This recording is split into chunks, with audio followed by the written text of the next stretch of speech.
ዋና ዋና ዜና የብልጽግና መንግስት ሚዲያዎች ለህዝብ መረጃ ከማድረስ ይልቅ ህዝቡን መረጃ እንዳያገኝ እያደረጉ ነው ተባለም። በሰሜን ሸዋ ዞን አንድ የመንግስት ባለስልጣን ሲገደል በጎጃም ቀጠና ያለው ውጊያ ዛሬም ተጠናክሮ መቀጠሉ ተገለጸም። ሰላም ጤና ይስጥልን ውድ አድማጭ ተመልካቾቻችን፣ በመከታተል ላይ የምትገኙ ጃኖ ቅማንት ሚዲያ ነው። አርዕስቶችን በማስቀደም የሰዓቱን ዜናዎቻችን ጀምረናል። ወደ ዝርዝሩ እናልፋለን። አብራችሁን ቆዩ።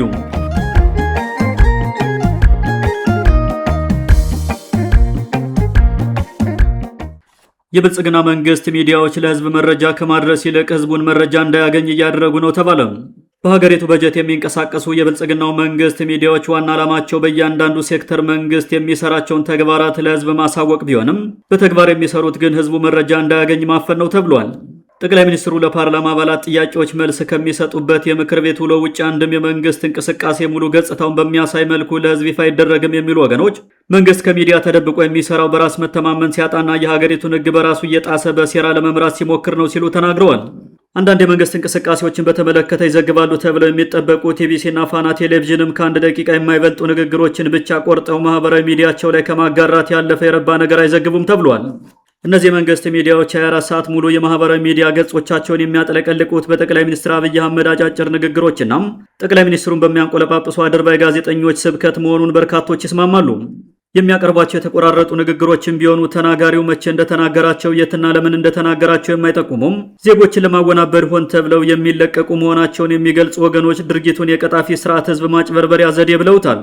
በዘመነ ብልጽግና የሆነ ሚኒስቴር መስሪያ ቤት ኃላፊዎችና ባለሙያዎች ስለሚያከናውኑት ተግባር ራሳቸውን ችለው መግለጫና ማብራሪያ እንዳይሰጡ መደረጋቸው ጠቅላይ ሚኒስትር አብይ አህመድ የሁሉም ሚኒስቴር መስሪያ ቤት አለቃና ቃል አቀባይ ሆነው የአምባገነንነት ስራ እንደሚሰሩ አመላካች ነው ተብሏል። የምክክር ጉባኤ በሚል ሰሞኑን በተራገበው ስብሰባ የትኛውም የተሳታፊዎች ውይይት በቀጥታ ስርጭትም ሆነ በተንቀሳቃሽ ምስል ተቀርጾ ለህዝብ እይታ እንዳይደርስ መደረጉን የተመለከቱ ወገኖች ከምክክሩ በስተጀርባ የሚሰራውን የብልጽግና ድራማ በሚገባ መረዳት ይቻላል ብለዋል። ምክክሩን የሚያካሂዱት ተሳታፊዎች ህዝባቸውን ወክለው እንደመጡ ሲያራግብ የሰነበተው የብልጽግና መንግስት ውይይቱን ከህዝብ እይታ በመሰወር ለማካሄድ መወሰኑ በምክክር ኮሚሽኑ በኩል ህዝቡን እያታለለ እንደሆነ ያመላክታል ሲሉ አስተያየት ሰጪዎች ተችተዋል። የብልጽግና መንግስት በቀጥታ ለህዝብ የሚያስተላልፈው ለሚከተለው ፕሮፓጋንዳ የሚጠቅም ከሆነና የፖለቲካ ትርፍ እንደሚያስገኝለት ካሰበ ብቻ እንጂም ህዝቡ መረጃ የማግኘት መብት ስላለው ግዴታቸውን እያሰቡ አይደለም ተብሏል። በህገ መንግስቱ አንቀጽ 29 ንዑስ አንቀጽ 5 መሰረት በመንግስት ገንዘብ የሚሰራ ወይም በመንግስት ቁጥጥር ስር ያለ መገናኛ ብዙሃን የተለያዩ አስተያየቶችን ለማስተናገድ በሚያስችላቸው ሁኔታ እንዲመራ ቢደነገግም ሁሉም የመንግስት ሚዲያዎች ይህን ድንጋጌ ሙሉ በሙሉ እንደማያከብሩት ታውቋል። የብልጽግና መንግስት አይደለም በሚዲያዎቹ የተለየ አመለካከት ያላቸውን ሰዎች ሊያስተናግድ በአደባባይ ወጥቶ የምክክር ኮሚሽኑን የስሙላ ጉባኤ ለመሳተፍ የመጡ ዜጎችን የሌላ ሀሳብ እንዳትሰሙ፣ ማህበራዊ ሚዲያም እንዳትመለከቱ በማለት መመሪያ ለመስጠት የማይሸማቀቅ ነው ተብሏል። ገዢው መንግስት በህዝብና በሀገር ስም ከአይኤምኤፍ እየተበደረ በሚያመጣቸው ትውልድ ከፍሎ በማይዘልቀው የዕዳ ገንዘብ የሚያስተዳድራቸው ሚዲያዎች ለህዝብ ግልጽ መረጃ ከማጋራት ይልቅ ህዝቡ መረጃ እንዳይደርሰው ሌት ተቀን ተግተው እየሰሩ መሆናቸው የአደባባይ ሚስጥር ከሆነ ሰንብቷል።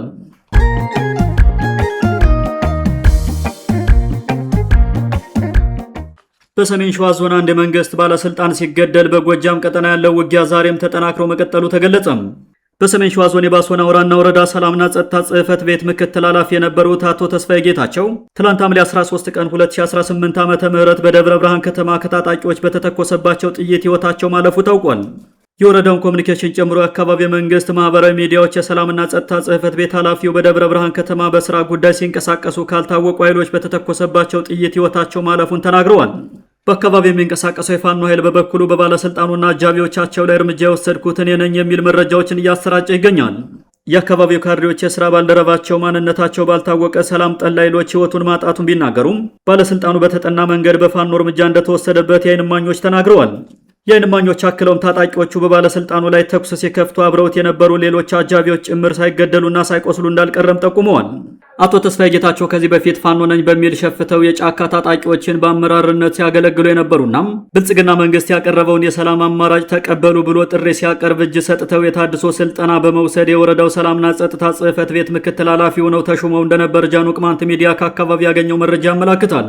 በአማራ ክልል የመንግስት ባለስልጣናት በልዩነትና በብዛት ከሚገደሉበት አካባቢ ቀዳሚው የሰሜን ሸዋ ዞን አንዱ ሲሆን በ2015 ዓ.ም ሚያዝያ ወር የክልሉ ብልጽግና ጽሕፈት ቤት ኃላፊና የፓርቲው ስራ አስፈጻሚ የነበሩት አቶ ግርማ የሽጥላም በስራ ላይ እንደነበሩ በዞኑ መንዝ ጓሳ በተባለ አካባቢ በፋኖ ታጣቂዎች አብረዋቸው ከነበሩ የስራ ባልደረቦቻቸውና አጃቢዎቻቸው ጋር መገደላቸው አይዘነጋም። በተያያዘ ዜና መከላከያ ሰራዊት በጎጃም ቀጠና በከፈተው ጥቃት በርካታ አካባቢዎችን ከታጠቁ ኃይሎች ማስለቀቁ የታወቀ ሲሆን በሁለቱ ኃይሎች በሚደረገ ተኩስ ልውውጥ ከሁሉም ወገን ከፍተኛ ጉዳት እየደረሰ መሆኑም ታውቋል። ሁለቱ ኃይሎች በከተሞችና በገጠር መንደሮች መሃል በሚያደርጉት በቡድን መሳሪያ የታገዘ ውጊያ ንጹሃን ዜጎች ለሞትና ለመቁሰል አደጋ እየተጋለጡ ሲሆን በእንስሳትና በሌሎች ንብረቶች ላይም ጉዳት እየደረሰ ነው ተብሏል።